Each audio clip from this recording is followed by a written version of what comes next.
What is up, Pal Fam, and welcome to day 61 of Countdown to FIDE 100. 40 days to go, and FIDE, the International Chess Federation, turns 100. 1984, and I'll tell you the spoiler, in 1985 and 1986. It will be the toughest rivalry of 80s. Anatoly Karpov and Garry Kasparov. We will feature that for 3 consecutive days on years 1984, 1985, and 1986. So get ready for that. I'm so excited for this. So this one, by the way, is the World Championship match of Anatoly Karpov and Garry Kasparov. Literally the Karpov, I think the last words, the last 2 letters of the last name is on OV. That's why it was so crazy. That it's like they can consider that as the toughest rivalry ever. Anatoly Karpov and Garry Kasparov. Okay, let's get started because I don't have time for this. Alright. So this is a 70 move game, but let's just find out how many variations are this. Okay, Karpov starts with d4 and Kasparov goes d5. Interesting enough. c4, e6. Okay, knight f3, c5. Ooh, interesting enough. And then they takes. g3, knight f6, bishop g2, bishop e7, they castle, knight c3, knight c6, knight g5, c takes, knight takes, h6, bishop e3, rook e8, queen b3, knight a5, queen c2, bishop g4, knight f5, and rook c8. I guess it seems interesting enough, but I can say that it's gonna take something like that. But in order to avoid getting this taken, Lalik played bishop f8 against Lintinskaya Shol. I don't know how to pronounce it. That's a 1987 game. And what does the opening book said? Bishop d4, rook c8, knight e3, bishop h5. They take, and then knight e takes d5, queen a6, knight f4, bishop g4, h3, bishop d7, rook f d1, bishop c6, queen f5, knight c4, and knight c d5. And if he takes it, there's rook d4, knight c4, bishop e4, and then sacrifice to avoid the mate. Alright, back to the game. Now I see why he sacrificed that rook instead of going like g6, because I think g6 is an awful one, so because like takes king mate. Okay, now I know.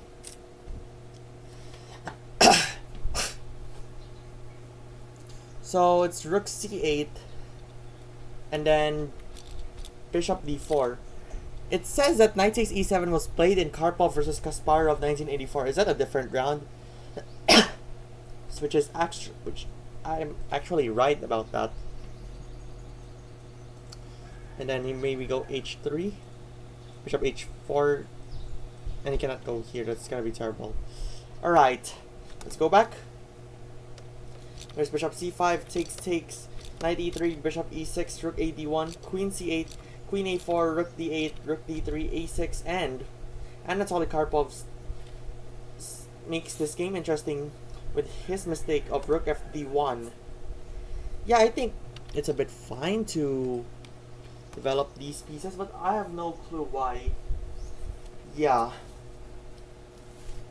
I feel that there's something what they think to move here. But alternatively, they can go knight c takes d5, bishop takes, knight takes, queen d1, queen e6, b4, rook c8, and b takes a5, and white's position will have a slight advantage after all. You can go rook c5, and if you'll try to take it, takes, and knight, and maybe rook. Let's just say he can go here. There's nothing else. Openings book says blank, live book says it's blank.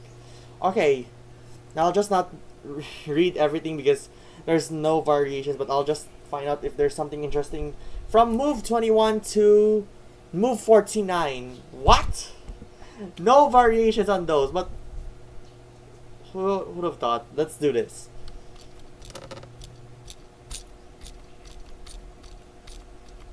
Okay, queen exchange.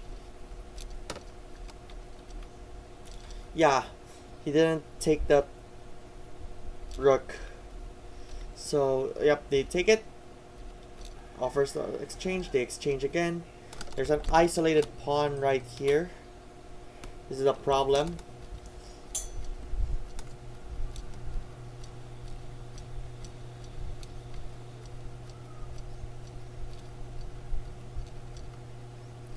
So here, that's on move 49, but now do I feel this is actually drawish? I have no clue, but the better one is king d6, king h4,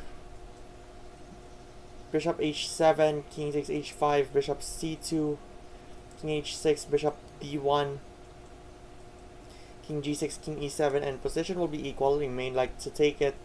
If he takes it, there's knight, and then he takes that. I think it's not recommended to do this.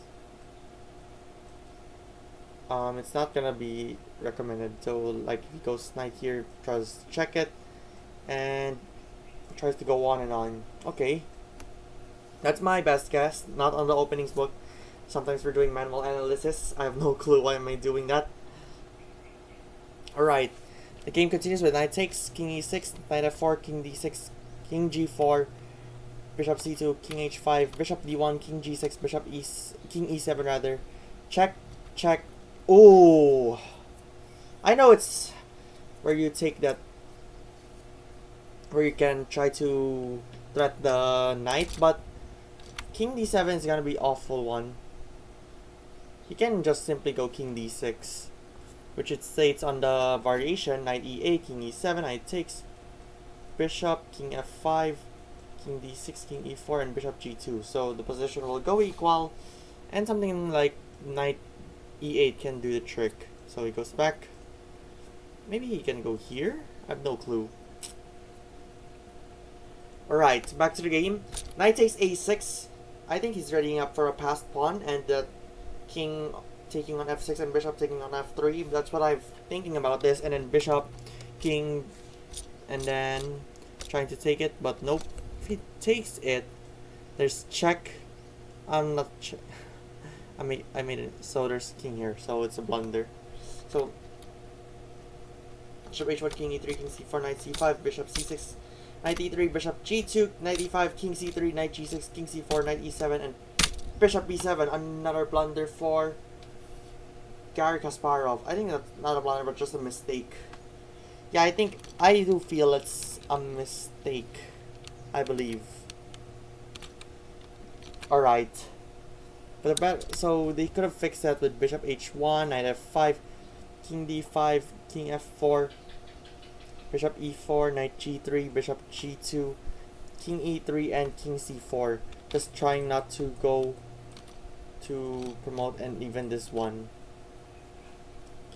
So this one with bishop b7, knight f5, white is already winning with the threat of knight d6. Check to threaten king c4 and bishop b7, but then Kasparov made a mistake again with bishop g2. I don't know why, but definitely terrible one, because I think there's a threat of trying to go with this thing, I believe. Yep, he tries to go for king f4, and then he goes knight to e3. That's the threat. So seeing if that would have been continued, there could be king d5. He cannot go here because he's gonna take it. So king d3, king e6, knight g7, king d7, knight h5, bishop g2, knight f4, bishop f1, and white is going to win here with 4.67. Alright, back to bishop g2. There's knight d6, not doing this. And if he tries to take it's over. But yeah, he doesn't do like that, threatening this position. But I think he has to move this or this anyway. So this one, king b3, knight takes king a4, knight d6, and Black resigned because of this past pawns. What is going on? This is definitely so intense, as we say here on this countdown to FIDE 100, especially the match between Anatoly Karpov and Garry Kasparov. Well, that should be it. Thank you so much for watching, POW fam. Be sure to subscribe and you can become a Patreon member at patreon.com/PaulPower. Subscribe also to my vlog channel, POW Vlogs. Follow me on Twitch, Paul Emmanuel, X Paul Habaradas, TikTok Paul Emmanuel, Instagram Paul Power YT, Threads Paul Power YT, and Facebook Paul Power YT. Enjoy the Discord community as well and get 20% off when you buy any plan on Chess Mood. And I'll see you tomorrow for another game between Anatoly Karpov and Garry Kasparov here at Chess World by Paul POW presents Countdown to FIDE 100. And I don't know if I'm right, but if it's day 61... Wait. Hold up. And don't forget also, POW fam, later at 7:30, POW plays Super Mario Bros. Wonder Vlog 4. So don't miss out on this exciting POW plays of will be played by one and only